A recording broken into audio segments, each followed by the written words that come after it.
I shake out 3 coins 6 times. For each throw, I draw corresponding lines, building out 2 hexagrams. One represents the current state of things, the other, the future. There are a few different ways to consult the I Ching, but this is the one I know. The I Ching, or as it's often translated from Chinese, the Book of Changes, is a text like no other. A text of great philosophical merit, a text of moral guidance, and for many, a text of divination. The I Ching dates back quite a ways, to put it mildly, 3,000 years or so, yet dating it by its time of origin does it a disservice. The text itself has had significant additions and revisions, whole new sections, new translations, entirely new meanings across history. The Book of Changes is an apt descriptor. It would take a historian, an exceptionally well-read historian, to do its history justice. Needless to say, I'm not that historian. I sit at the end of this thousands of years old chain reading my English translation, a contemporary branch from an ancient and ever-changing repository. Part of me worries that I may be missing clarity or meaning, yet the underlying nature of the text is one that in itself welcomes such transformation, or so the preface by the translator of my version assures me. It seems like an impossible ask, setting aside all these issues of translation. Translation across time, translation across language, translation across culture, to name only a few. It's not exactly a secret what other culturally important works like the Bible have been twisted into. Yet the value of the I Ching, such that I understand it, is not bound to a pure original meaning, buried under layers of history. As an American, this is a stark contrast with much of the radical originalist readings of many of our important political texts. The I Ching, by contrast, appears to be intended as a living document. That said, I must confess, even allowing for this, I can't tell you with absolute certainty that my understanding of the nature of the I Ching is fundamentally correct. I hope my understanding itself is not born from distortion. It is certainly not my intent to deceive or otherwise do it a disservice, especially not being even remotely of its culture of origin. But I would still ask that you try to put aside these issues of translational purity. Worry not, this is the one and only time I will ask that you suspend any part of your disbelief. For while I lack the formal capacity to confirm my understanding, I found and continue to find a great deal of value in the I Ching, and it is some of that value that I want to share with you in this video. Let me address the supernatural elephant in the room real quick. I pride myself on being a staunch materialist, and I'm not going to sit here and tell you that the I Ching is a legitimate form of meaningfully predicting the future through mystical means, or even communicating with some kind of spiritual force. When I say I got value out of the I Ching, that's not what I'm talking about. It is in the philosophical components and the general life advice, not any form of prognostication or dialogue with the divine. So if you do try it, don't go in asking for stock picks, although you may still come out ahead of some actively managed funds. All this is not to say that the I Ching's advice on whether to act or not in a given situation is without utility. The utility is found between you and your reaction to its judgment, not between you and some mystical force. Or, put another way, in observing your reaction to the I Ching's answer, you uncover your own feelings, and often better understand the way forward. Fortunately, the I Ching also has a lot more to say than a mere magic 8-ball. But let's back up. To true believers, how is the I Ching supposed to work? In a word, claromancy. Claromancy is assigning meaning to outcomes of discrete random events, believing that the outcomes were guided by some kind of supernatural force. Tarot card readings are a good example of the principle. It may surprise you to learn that it crops up a non-trivial amount of times in Christianity. When people cast lots, they were not merely leaving the decisions to random chance, they believed they were divining the will of God. Not exactly a tenet of modern Christianity, but an interesting forgotten aspect. If you yourself flip a coin and believe the wider universe beyond the literal physics of the act is in any way responsible for the outcome, you yourself are practicing claromancy. Even gamers occasionally practice claromancy of a kind, praying to RNGesus for certain rare loot drops. This is, of course, ostensibly a joke, but it speaks to the innate connection people draw between randomness and the supernatural. It would certainly be interesting to see gamers experience I Ching firsthand. The Book of Changes, I Ching. Come on! It's a book, obviously it's supposed to be Asian. The name of the author was I Ching? Okay, maybe not.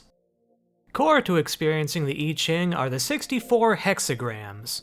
These take on a variety of different meanings and judgments for the asked question. The specific lines that change from the first hexagram to the second provide additional guidance. The number of hexagrams itself, the numerically satisfying 64, is a result of all possible permutations of the 8 trigrams. Heaven, thunder, water, mountain, earth, wind, and fire, and lake, in the translation I use anyhow. You may have seen some of these trigrams before on the South Korean flag. There's even Unicode characters for all of the hexagrams and trigrams. The 2 trigrams that comprise a given hexagram often provide symbolism that goes into its derived meaning. For example, the trigram fire below the trigram for water forms hexagram 63, after completion. The message of the hexagram is informed by these trigrams, hinting that water and fire together in balance can provide a useful outcome, steam. But more importantly, the image conveys that things must be monitored carefully to keep the good times going, lest the metaphorical pot boil over. The message is a positive one, but it highlights the importance of respecting the factors that led to success and not overdoing it. I've identified with certain hexagrams a great deal in my life, to the extent of often using them as avatars and icons in various places. They mean essentially nothing to the vast majority of the English-speaking world, of course, but to me it's more about attempting to live up to certain values or ideas. Take, for example, my channel icon here, recently changed to the first hexagram in the entire set, the dynamic. A hexagram hinting at the promise of things to come if appropriate action is taken. Supreme success, it is beneficial to persevere, the hexagram proclaims. This feels an appropriate symbol for what I'm trying to do with my channel, and a powerful mantra to try to live up to. It's also a hexagram that represents the beginning of a cycle. The I Ching has many themes, but the concept of cycles really resonates with me. These aren't cycles in terms of a fixed date measurement, mind you, more along the lines of a given project or particular arc in one's life.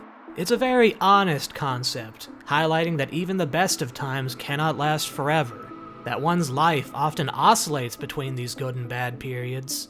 There are many hexagrams inviting you to consider where you are in a given cycle, and how one might conduct oneself to preserve good cycles and gracefully end unproductive cycles that have run their course. The I Ching is meant to be consulted repeatedly, like a dialogue of sorts with a good friend. This personification may seem a bit much, but it is somewhat hard not to read a certain voice into its judgments. Notably, the idea isn't to ask the same question over and over, fishing for a different result. Such rarely feels necessary. Of course, the sleight of hand here is that so much of the advice contained in the book is generalized that it's hard not to get a reading that's at least dimly applicable. But even in the case of an answer being something completely unexpected or unwarranted, one gains clarity on their own feelings about the situation by monitoring their own reactions. Growing up, I generally only consulted the I Ching a few times in any given session, though the topics of my questions were admittedly pretty focused around a certain theme. Consulting the I Ching as a teenager, it would probably not surprise you to learn that most of my questions were about friends and relationships, or, to be more precise, dealing with the lack thereof. I had a rather lonely childhood.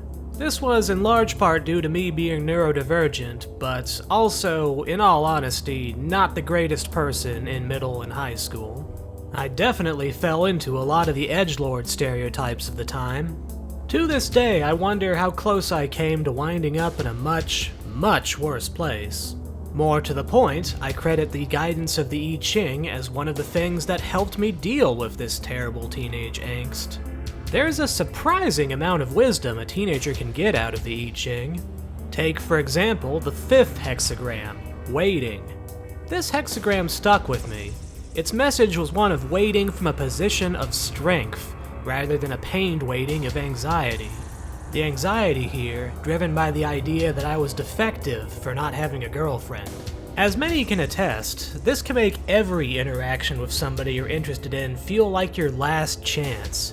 And with that pressure, failure becomes a self-fulfilling prophecy when you can't get out of your own head.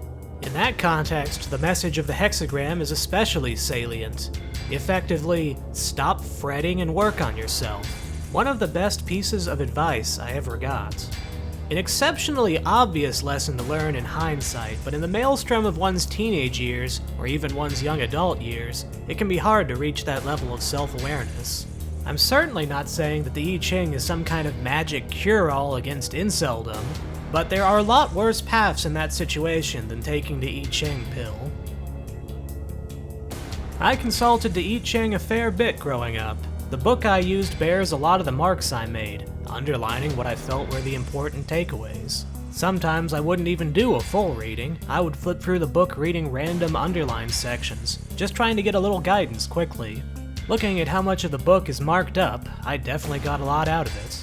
While I can't speak to how the translation and commentary I used compares to others, there's a lot of memorable lines that I've carried with me.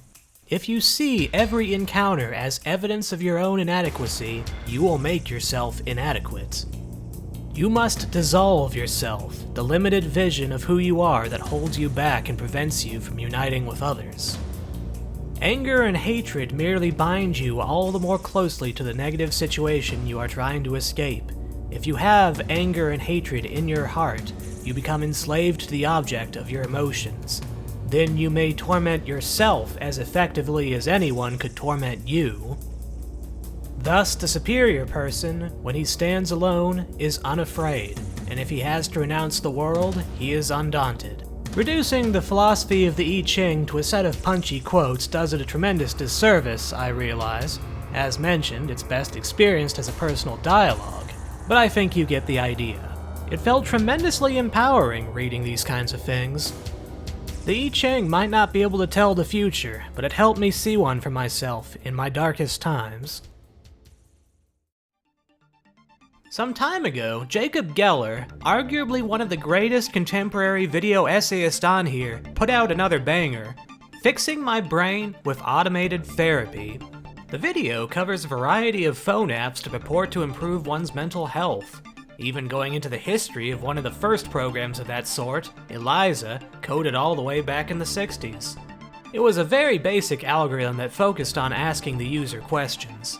Jacob started his history of automated therapy here, but I would put it to you, the I Ching did it first, and better.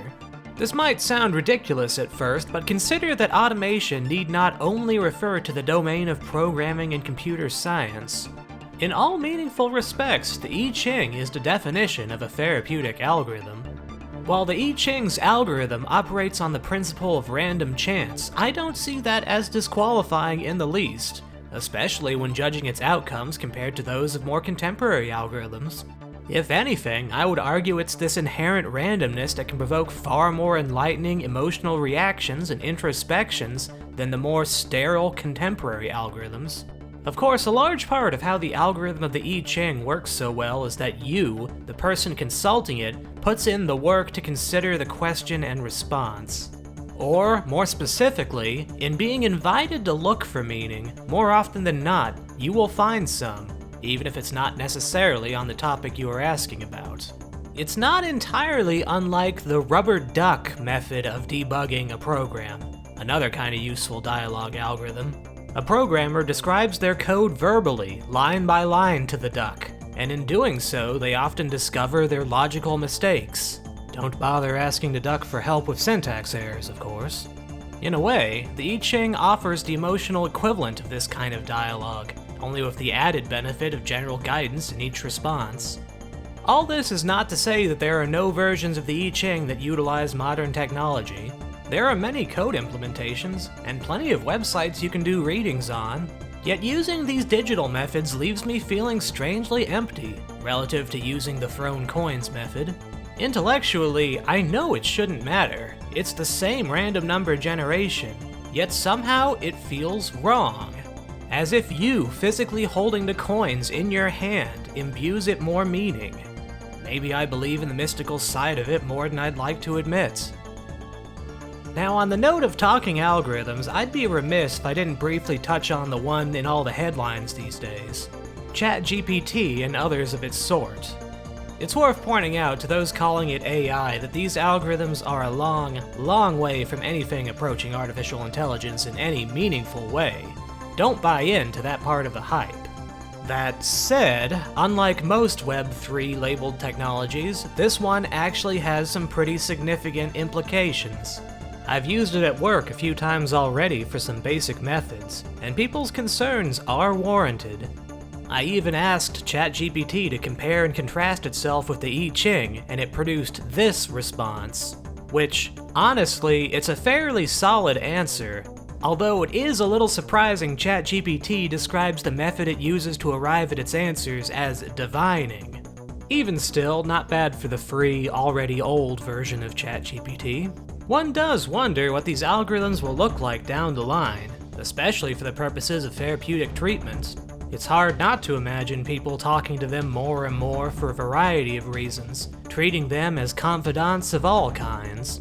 That said, I believe there will always be room for the I Ching for those who know of it. I firmly believe its wisdom cannot be made obsolete.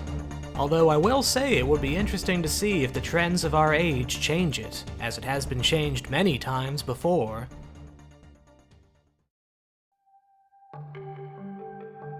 Something I wanted to do with this video is give the I Ching a chance to speak for itself. So I asked the I Ching a question. What message would you like to send to everybody on YouTube? The response I got was this: hexagram 37, family, followed by hexagram 41, decrease. Now this is an interesting response for a few different reasons I'll get into a bit later, but let's start with the first hexagram. As I understand it, family in this context is less to do with a literal family, but more to do with a situation where everything and everyone is in their proper places. The Chinese society that shaped the I Ching was a deeply hierarchical and patriarchal one. However, that does not mean the hexagram is without merit. Quite the contrary, the hexagram highlights the importance of clear lines of communication, avoiding double standards and everybody doing their parts. Now, a special note here in this reading are the changing lines, 3 of them in fact. Each of these lines has an additional image with commentary on the given situation. Starting from the bottom, this first one here is a rather special one to me. You see, for a long time, I kept my copy of the I Ching open to the page that corresponds to this changing line. So long, in fact, that I have significantly hurt the binding of the book, as the pages no longer fully adhere to the spine. Again, I was a dumb kid and I probably should have treated the book with more respect in hindsight. Regardless, the chance of this particular changing line coming up in response to any given asked question is fairly unlikely, to put it mildly. The chance of getting a specific hexagram is 1 in 64, and rarer still certain changing lines. So this is strange. I promise you, the 5 people still watching at this point in the video, that I'm not making this result up, as unlikely as that sounds. There's certainly no clout in faking this result, and making up something like this would be deeply disrespectful to the practice of the I Ching. And so I am confronted by its statistical improbability. The rational mind tells me this is all just random chance, yet it's this sheer level of improbability that makes me wonder. Regardless, the message of the changing line is as follows. Not chasing after whim or desire. Remain in the center and prepare the food. Perseverance brings good fortune. With the translator's commentary explaining the image. Do not act impulsively. Do not make yourself unhappy by pining after things you do not have. This is not a time to put yourself forward or try to achieve things through force. Rather, you should progress step by step and labor unselfishly. This message meant a lot to me. Admittedly, part of it was perhaps driven by my socially avoidant side, looking for permission to not put myself out there. But it also contains the idea that everything will be okay in the long run. It was something of a lifeline to me in very uncertain times. Ultimately, if I'm comparing how things wound up for me since encountering that reading, it was right. Things did ultimately work out reasonably well for me, though even if they hadn't, I think it still would have been a positive message. I will say, though, the message could admittedly be read as somewhat counter-revolutionary, but could also be read as the idea of gradually building up a movement, rather than attempting some kind of single confrontation. There's a lot of different ways to read this stuff. The next changing line further speaks on the importance of setting up positive discipline based around clear expectations. The final changing line further emphasizes the importance of not abusing one's authority, acting with dignity and magnanimity. Finally, the second hexagram in the pair here is number 41, decrease. This might sound rather negative at first, but recall what I mentioned about the importance of cycles in the I Ching. Decrease is a required element of later increases. More specifically, the hexagram is advising decrease in terms of reducing one's commitments, reducing one's emotional fervor, and otherwise taking a step back to a place of strength to better focus on what remains. This message, I feel, is especially pertinent in the context of our modern lives where we are pulled in many directions at once. It is exceptionally easy to overcommit in a variety of different ways, spreading ourselves too thin. Less is more. This was known thousands of years ago, and it is every bit as true now as it was then. Though it is admittedly a very highly privileged position to be able to gracefully reduce one's commitments. Overall, while I can't speak for the specifics of the reading to your individual situation, I think you'll agree there is some value in these principles. It speaks to the power of the general advice proffered by the I Ching. I'd be lying if I said I always came away satisfied after a reading, but I can recall many times where I have. Again, if you're interested in this kind of thing, I really would give opening a dialogue with the I Ching a shot. I feel tremendously lucky to have been introduced to the I Ching at a young age. I didn't appreciate it at the time, but now, more than ever, I see its value. The world we live in is full of people and institutions claiming to provide moral clarity. Some of them have a lot going for them, others, not so much. For what it's worth, coming from some rando on the internet, I'm confident that the I Ching helped me become a better person. I was especially fortunate to be one of the few in the English-speaking world even remotely aware of it.